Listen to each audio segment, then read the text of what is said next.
Buen día. Buenos días.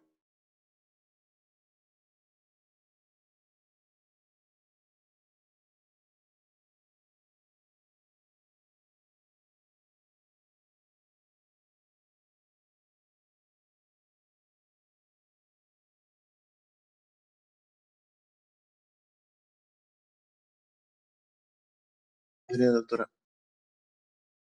Buenos días, chicos. Ya están entrando la mayoría, ya vamos a empezar.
Ok, creo que ya está la mayoría. Muy buenos días a todos.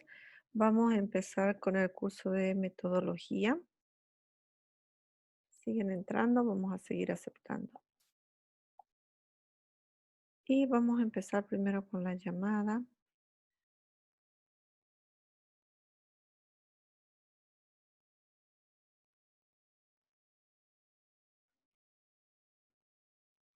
Ana Clara está entrando.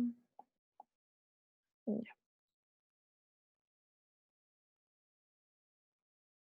Ujú. Ok, vamos entonces aquí. Buenos días. Doctora, Buenos días, permiso. sí. Adelante. Subimos solamente lo slide, ¿no ve? En la plataforma del Moodle. Sí, Ya. nada más. Y para bioestadísticas que van a exponer. Ajá. Ya, o sea que ahora vamos a avanzar en metodología Ujú. y después recibimos la parte de estadística a las 11. Ya, doctora.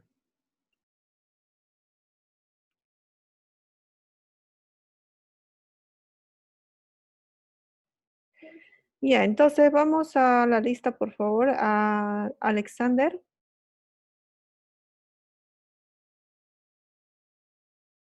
No llegó todavía. Luan, Presente. Diego Valderrama ya no está. María Clara Becerra. Presente, doutora. Perfecto. Melanie Pamela Blackwood tampoco ya está. Meire. Vamos a esperar que entre y le cambiamos. Ok. Lucía.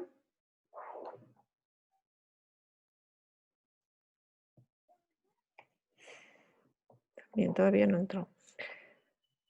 Jair.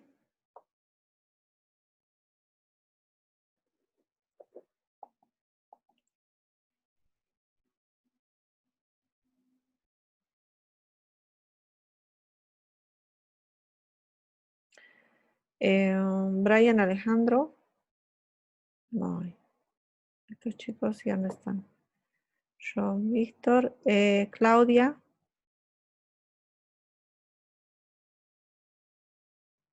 Jennifer. Presente. Vanessa. Erika Vanessa.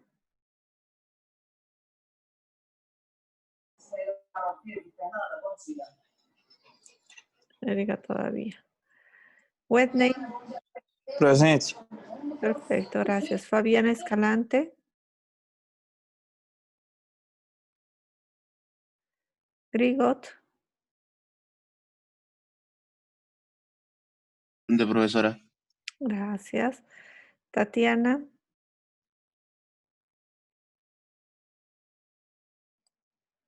Poliana Guimaraes. Presente, doutora. Gracias. José Daniel Gutiérrez. Presente, doctora. Gracias.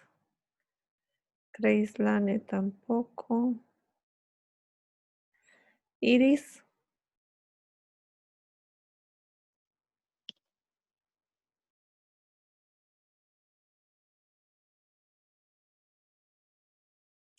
Ana Clara Martins. Presente. Gracias. Joana Montaño. Presente. Ok. Fernando Carneiro. No sé quién será este señor. Juliana Rodríguez.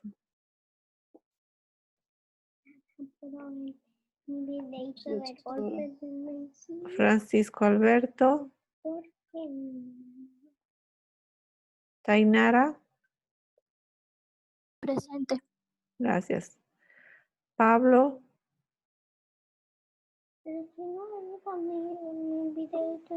Roberto. Esteline. Presente, doctora. Gracias. Ruth. Otra vuelta faltó Ruth. Ícaro. Presente, doctora. Gracias. Ana Clara Suárez. Presente. Gracias. Adriana Torrejón.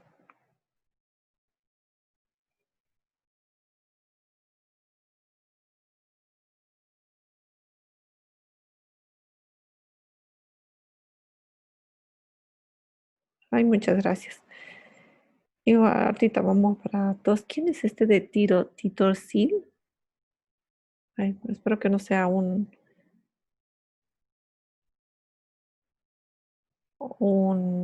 ver, espérame un segundito. Acaba de entrar alguien y esperemos que no sea un...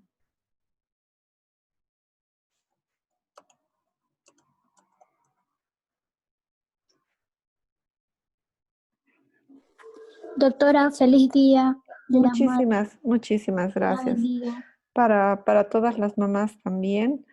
Un feliz día.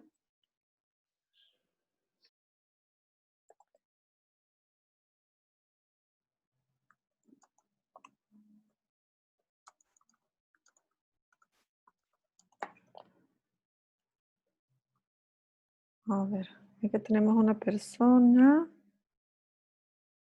Ah, ya. Perfecto.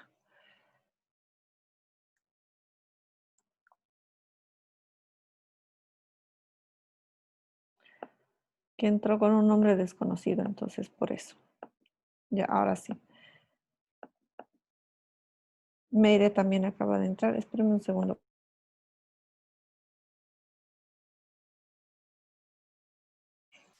Ya, entonces estábamos en María Julia. No, estábamos en Adriana.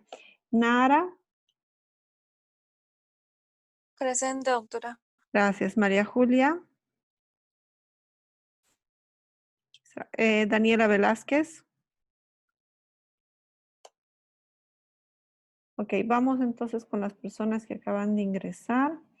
Está Roberto. Les voy a pedir siempre, por favor, que pongan sus nombres porque ya en algunas sesiones se han infiltrado personas que no corresponden a la universidad y pues han empezado a hacer estragos. Entonces, por eso nos han recomendado que siempre, por favor, identifiquemos a todas las personas que están ingresando. Y también acaba de entrar Meire. ¿Alguien más que acaba de entrar que no estuvo en la lista? Nadie, ¿no? Bueno, entonces vamos a dejarla ahí la lista de asistencia porque ya son las 7:40, ya deberían estar todos. y vamos a empezar con la materia. Entonces, en metodología de la investigación, lo último que hemos visto son los diagramas de procesos. Estos diagramas de procesos que ya han debido ver para poder ver cuál es su nota y cómo se ha calificado, van a ingresar nuevamente al Moodle, van a entrar a la tarea y ahí van a ver cuál ha sido su ponderación, ¿ya? Y cómo se les ha calificado, qué cosas se les ha observado. Todos los que han enviado tienen una nota otorgada por mi persona por el envío cumplimiento dentro de los plazos establecidos y además en relación al documento que han enviado. He visto muchos trabajos muy buenos, muy bonitos. Hacerles una recomendación de que el algoritmo que es algo que van a utilizar ustedes muchísimo en la parte clínica, especialmente cuando estén en medicina interna, los algoritmos de atención clínica, son diagramas de procesos de entre primero y segundo nivel, dependiendo de la complejidad, pero siempre van de arriba hacia abajo, ¿ya? Nunca van como los diagramas de procesos de segundo nivel, que van de, el de segundo nivel siempre va así, en horizontal, en ese sentido, y después que se termina, viene hacia abajo y vuelve a continuar como una viborita, ¿ya? Esa es la diferencia. Entonces, algunos me han presentado, ¿perdón? Los que lo enviaban antes tenían 10 puntos, ¿cierto? Sí, sí, sí, correcto. En la evaluación tengo 10, pero en la calificación del envío lo envié el jueves y lo mandé screen y me puso 4/10. No, es al revés. En la calificación de envío tienes 10 y en la ponderación tienes 4. Ya. ¿Ya? Del trabajo. Entonces, igual, si tienen algún reclamo, por favor, háganmelo mediante la plataforma. Creo que hay una parte de comentarios. Háganlo para que yo vuelva a revisar, ¿ya? Para que yo vuelva a revisar. De todas maneras, el ejercicio en sí era el que ustedes sean capaces de calificar. ¿Por qué motivo? Porque cuando uno califica, tiene que tener un nivel de conocimiento muy alto para calificar. Entonces, la mejor manera para poder aprender algo es enseñando o calificando algo que ya está hecho. Y como no podíamos tener el tiempo de poder explicar a cada uno, entonces fue la mejor estrategia para que ustedes aprendan, porque ahora ya sí saben qué cosas tienen que ser buenas y que no corresponden, ¿no? Entonces, una de las principales confusiones que yo he visto de los trabajos que he revisado era eso, ¿no? Que en algunos casos me han puesto algoritmos de atención y no un diagrama de procesos como tal, que no está mal, pero tampoco está bien porque no es lo que se les ha pedido. Está bien en el sentido en que hayan investigado y sean capaces de leer. Ahora, otra cosa que no se ha ponderado, que muchos me han reclamado, era la coherencia de los procesos, ¿ya? Entonces, por ejemplo, yo veía un proceso de toma de decisión donde una línea tenía que salir así y la otra línea tenía que salir a no, y de repente entraba con un sí y salía con un no y no se entendía, ¿no? Pero como eso no estaba en la ponderación, la lógica y el entendimiento del flujograma, pues es algo que no se ha ponderado y no se ha calificado. Algunos han puesto procesos muy detallados, otros han puesto procesos un poco más generales y otros han hecho, la mayoría ha hecho un mix de procesos generales y procesos detallados. Como les decía, una vez que hemos hecho el diagrama de procesos, cada una de las actividades debería estar codificada. Por ejemplo, paso número 1, paso número 2, paso número 3, paso número 4, con el objetivo de que al final de hacer el diagrama, después de mostrar el dibujo, uno tiene que hacer una leyenda del dibujo. Entonces le pone figura 1, diagrama de procesos, y puede ir aquí especificando las etapas en generales de los procesos. O sea, este proceso macro puede dividirse en etapas inicial, media y final. Y uno puede decir acá de la etapa 1 a la 5 es la etapa inicial, preliminar o prediagnóstica. La parte diagnóstica puede ser de no sé, de las 7 a la 11 y el diagnóstico final es a partir de la 12 a la no sé cuántos, ¿no?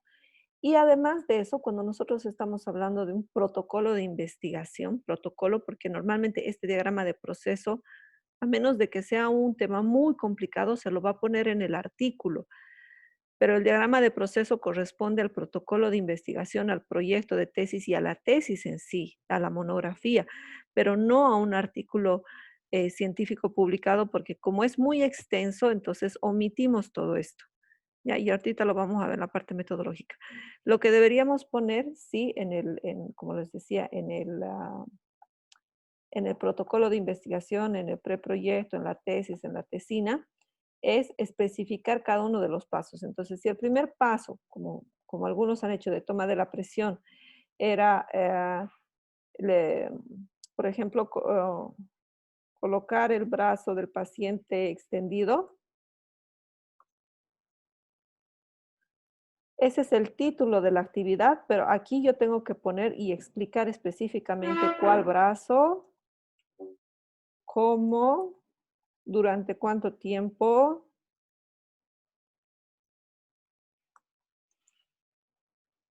qué cosas sí y qué cosas no. O sea, cuáles son los principales errores, ¿ya?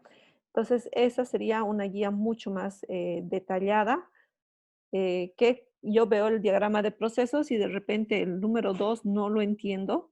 Aquí digo, ah, no, esto no entiendo qué quiere decir. Doctora, yo ponía así, poner el brazo derecho del paciente extendido. Ujú. ¿Está cierto? Sí, está bien.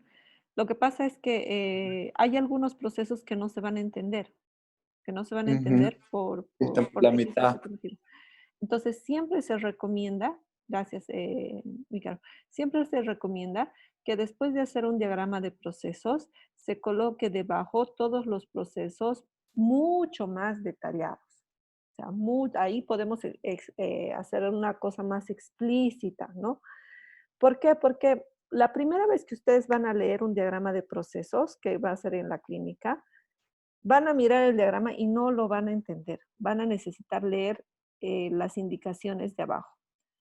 A la segunda vez, tal vez algunas indicaciones van a tener que leerlas, pero la cuarta o la quinta vez no se van a acordar los pasos uno por uno, pero ya viendo el diagrama de proceso lo van a poder interpretar. Entonces es una cuestión de práctica. El desarrollar un diagrama de procesos, yo sé que para ustedes fue primera vez, para muchos de ustedes lo han hecho muy bien dentro de las expectativas que se querían. No se quería un trabajo prolijo y excelente, porque se entiende que es una primera oportunidad en la cual ustedes están iniciando dentro de este campo, ¿no? Entonces, ahora vamos a ver cómo vamos a colocar, cómo vamos a plantear los métodos y resultados dentro de nuestro documento, ¿ya? Entonces, dentro del documento que van a presentar, sea cual sea el documento, siempre hay dos tendencias, el colocarlo de forma estructurada y no estructurada. La estructurada van a ser en documentos que nos permiten gran cantidad de hojas, es decir, una tesis, una tesina, una monografía, y la no estructurada en aquellos que no nos permiten una gran cantidad de hojas. Ahora, ¿qué es estructurada y qué es no estructurada? Cuando nosotros ponemos subtítulos, como en este caso, entonces lo que estamos haciendo es estructurar, es decir, colocar en subtítulos. Eso quiere decir. Entonces, fíjense que lo primero que nosotros debemos poner en materiales y métodos es el diseño de investigación. Ya ese diseño que ya hemos dicho que puede ser prospectivo, retrospectivo, de cortes, experimental, un ensayo clínico, prueba de diagnóstico, lo que sea, tienen que poner aquí el diseño. Entonces, normalmente los artículos dicen, el presente proyecto es un estudio de tipo retrospectivo, observacional, de casos y controles, ¿no? Entonces, con relación a tal cosa, ¿ya? El segundo paso siempre va a ser denotar el sujeto de estudio, es decir, a quienes vamos a investigar. Y este sujeto de estudio se traduce en la población. Entonces, aquí tenemos que poner qué tipo de pacientes estamos trabajando. Estamos trabajando sobre pacientes diabéticos. ¿Se acuerdan cuando hemos hecho clases presenciales, para un título de investigación teníamos que tener el psicoanálisis, paciente, intervención, comparación y outlook. Entonces, ese paciente tipo tiene que venir aquí en sujeto de estudio. Tiene que decir a quiénes vamos a estudiar: pacientes embarazadas que se encuentran en el último trimestre de embarazo en el Centro de Salud Santa Rosita durante el año 2020, ¿no?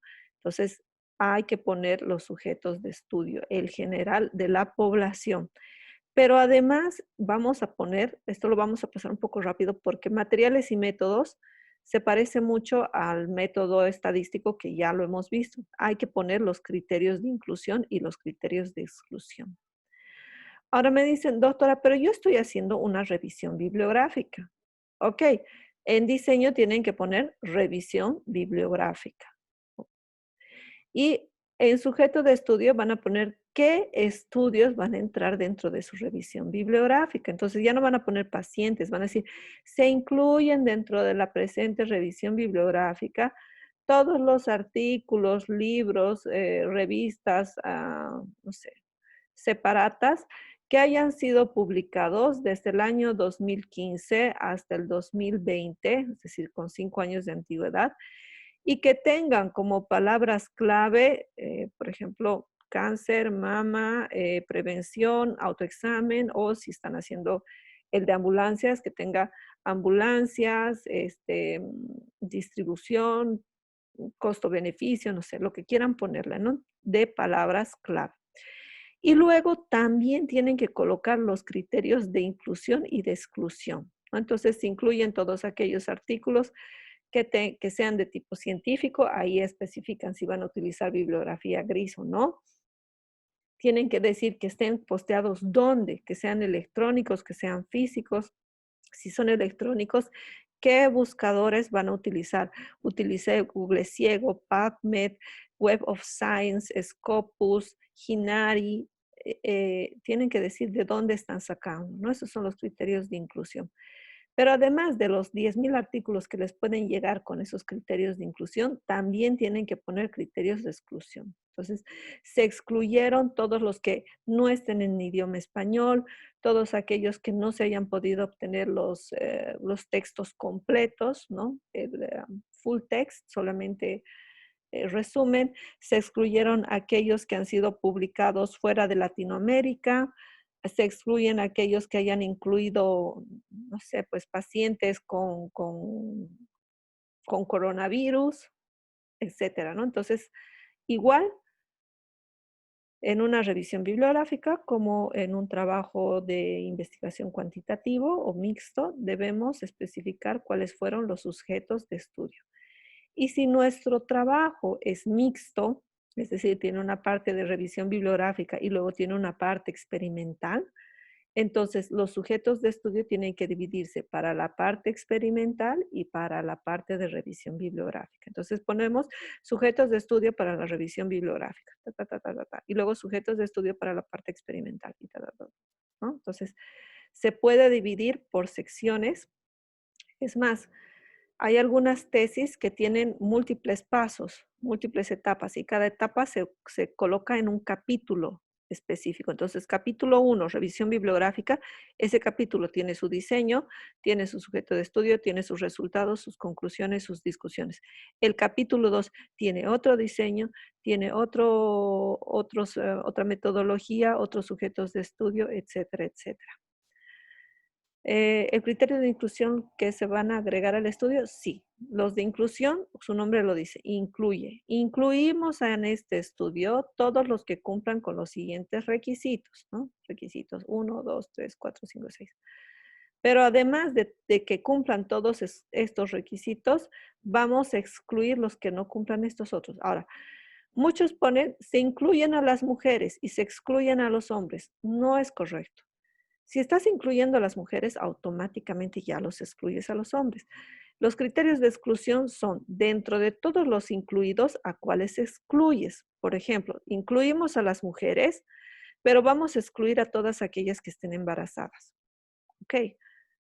una persona embarazada también es mujer, solamente que está en una condición fisiológica que puede interrumpir al proceso. Por ejemplo, si yo quiero ver personas diabéticas, no voy a incluir a mujeres embarazadas porque luego... Doctora, yo puedo excluir, por ejemplo, mujeres blancas y sí, claro. solamente escoger mujeres negras. Sí, si ese es si ese es tu paciente tipo, por supuesto que puedes.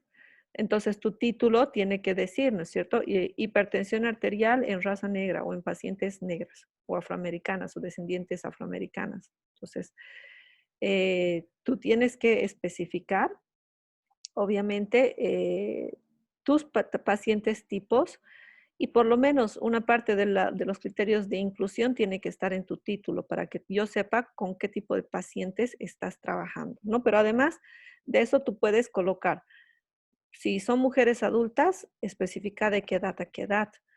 ¿Etaria? Sí, si son necesarios que sean mamás o son necesarios que no sean mamás todavía. Entonces uno puede ir a ver, mientras más específico sea su grupo de estudio, van a haber menos factores Mejor. alineados, ¿ya? Por un lado. Pero hay un riesgo, hay dos riesgos en hecho. Uno, que tus criterios sean tan, pero tan exigentes que no encuentres a esos tipos de pacientes. O Que que sea difícil tenga una encontrarlos. muestra muy pequeña, ¿no ves, Ajá. doctor? Y como son difíciles de encontrar, tu costo sube, tu trabajo es más difícil, Demanda más tiempo. demanda más tiempo, es más costoso y además en los resultados esos pacientes no van a ser representativos de toda la población. Entonces, uno como que tiene que como investigador ver hasta cuánto va a ser su nivel de exigencia en los pacientes que sean lo suficientemente robustos para representar a muchos pacientes, porque un estudio tiene que ser una muestra para un grupo más grande, pero que no sea tan variable como para que esa variación te afecte en los resultados. Y luego tú no sepas si salió con hipertensión arterial porque estaba embarazada, si salió con hipertensión arterial porque era de raza negra, o si tiene hipertensión arterial porque acaba de salir de un divorcio. Entonces, hay que tener un poquito de experiencia, porque eso no se adquiere de otra manera. Lo que tú no adquieres por experiencia lo tienes que leer en artículos. Y hasta que tú leas en artículos y tengas la experiencia, pues esta parte va a demorar mucho tiempo en poder concretarse, ¿ya? Porque uno puede tener una idea de un tipo de paciente, pero como no los conoce a los pacientes en sí, porque no trabajó, todavía no estuvo en la parte clínica, no conoce los pequeños detalles que pueden hacer que este grupo de sujetos varíe, ¿ya? Otra cosa que debemos colocar, la tercera cosa que debemos colocar siempre son las variables. Es decir, ¿qué son las variables que nosotros vamos a incluir dentro del estudio? Normalmente para estas variables se hace una tabla que se llama la operacionalización de la variable. Es un dolor de cabeza. Per se ya les he mostrado en clase cuando hemos visto variables. Esa operacionalización de la variable tiene que decir la definición de toda la variable, cuáles son los indicadores de la variable y cómo se va a basar esta variable en relación al estudio. Que eso lo hemos visto en clase. Luego de la variable, de seleccionar la variable, nosotros debemos mencionar en materiales y métodos cómo vamos a hacer la recolección de la información. ¿Okay? Durante cuánto tiempo, con qué estrategias, con qué metodología, cómo se van a trabajar los falsos positivos, cómo se van a trabajar los falsos negativos. Aquí, si trabajamos con pacientes, voy a necesitar el consentimiento informado, no lo voy a Doctora, necesitar. entonces ahí entra lo que sea los cuestionarios para Sí. recoger datos. Sí, sí. Y la validación, ¿no? Porque siempre que tú vas a trabajar con cualquier instrumento de recolección, sea una historia clínica, sea una observación, una ficha de observación, cualquier documento, tú tienes que decir quién lo validó. Es decir, bajo qué parámetros está validado.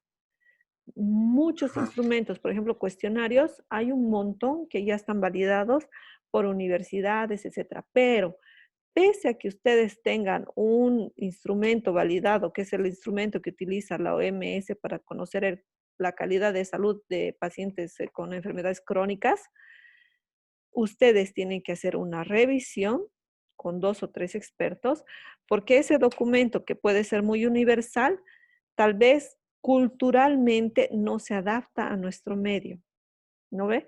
Dependiendo del estrato social de las personas, vamos a cambiar algunas palabras que pueden ser muy técnicas, las podemos reemplazar por otras. Entonces, nosotros podemos decir, se utilizó el cuestionario de la OMS adaptado a la región por fulano, sultano y perengano, validado por 2 expertos de la universidad, un sociólogo y un médico, y por mediante un pretest con 15 personas, ¿no? Donde las 15 personas te van a decir si lo que están leyendo es lo que realmente debe decir. Entonces, ¿cómo se hace ese pretest? Yo le leo la pregunta, le digo, por ejemplo, la primera pregunta, usted se realizó el autoexamen mamario, y le pregunto, ¿qué entendió de esa pregunta? Ah, me está preguntando si yo he ido a la clínica a hacerme el examen. No. Entonces tengo que poner, Entonces, usted doctora, se toca las manos para intercambiamos, analizarse. algunas cosas dependiendo, por ejemplo, de los factores que las personas de un grupo tienen. Por ejemplo, 100 personas del campo, no podemos no es la misma cosa, por ejemplo, que vive cerca Del centro de salud. O sea, de la clínica, ajá. ese vive cerca, para nosotros es a 10 cuadras. Pero como tú dices, para la persona del campo, ese vive cerca, puede ser que esté dentro de su comunidad a 7 horas de caminada. ¿Entiendes? Ajá. Entonces, esas cosas relativas hay que revisarlas. Hay que revisar y hay que poner y establecer parámetros. Y por eso es muy importante esa validación, se llama validación de constructo. ¿Ya? Esa validación de constructo es hablar con las personas y preguntarles si están entendiendo qué entendieron de la pregunta, y ver si lo que entendieron de la pregunta es lo que el investigador realmente quiere recoger. ¿Ya? Hay varias metodologías, hay grupos focales. Los grupos focales son más complejos, la recogida de información es más compleja. Cuando se hace investigación cualitativa, hay que grabar y hay que filmar. Por ejemplo, podemos hacer entrevistas a 5 personas expertas en diabetes para conocer, no sé, el mejor tratamiento. O como ahorita si no queremos hacer ensayos clínicos porque no tenemos la capacidad, pero podemos recoger la experiencia de expertos. Entonces agarramos al doctor Bacariel, lo agarramos al odontólogo del Beni, agarramos a otro paciente, los sentamos en una mesa y hacemos el grupo focal. Tenemos que filmar todo el grupo focal.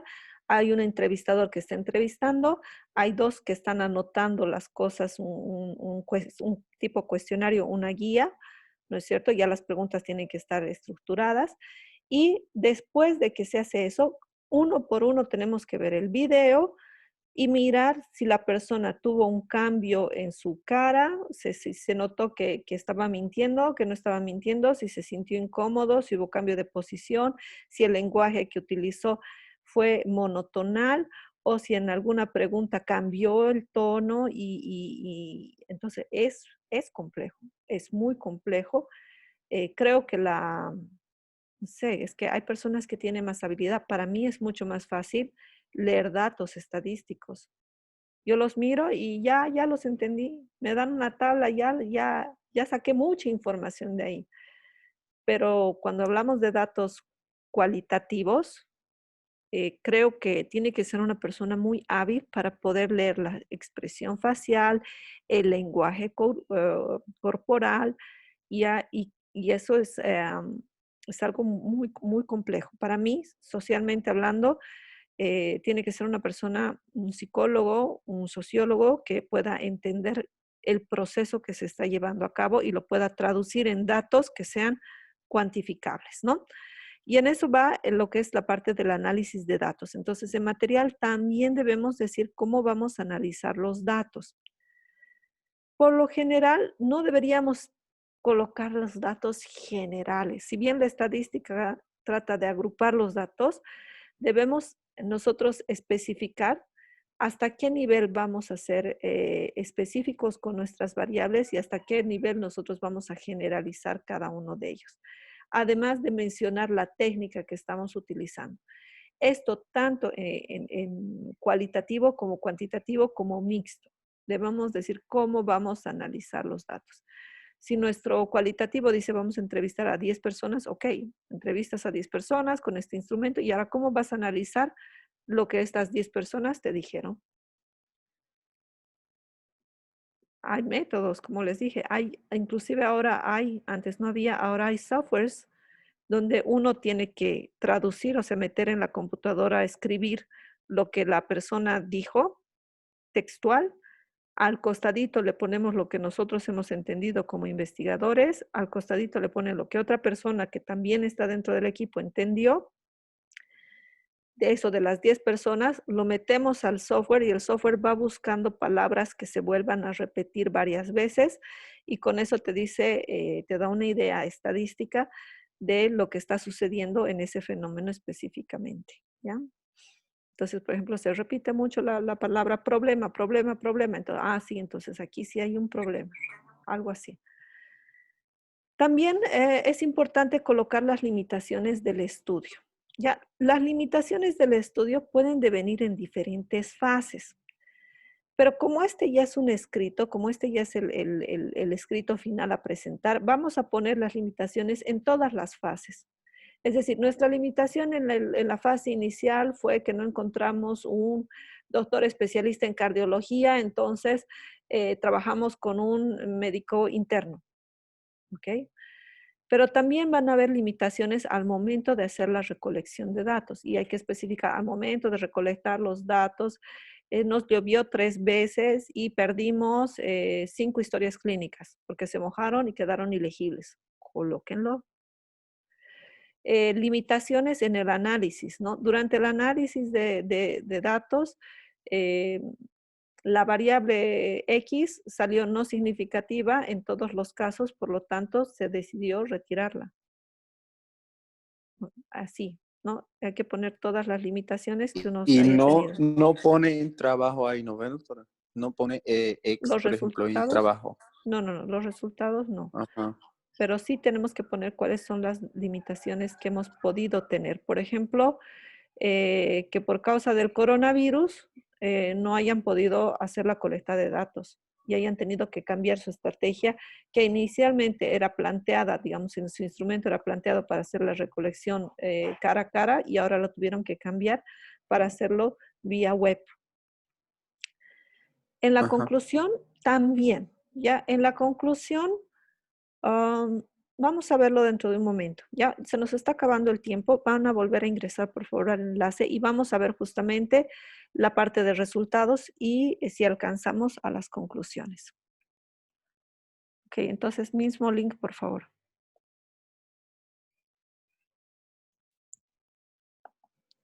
¿Qué, doctora?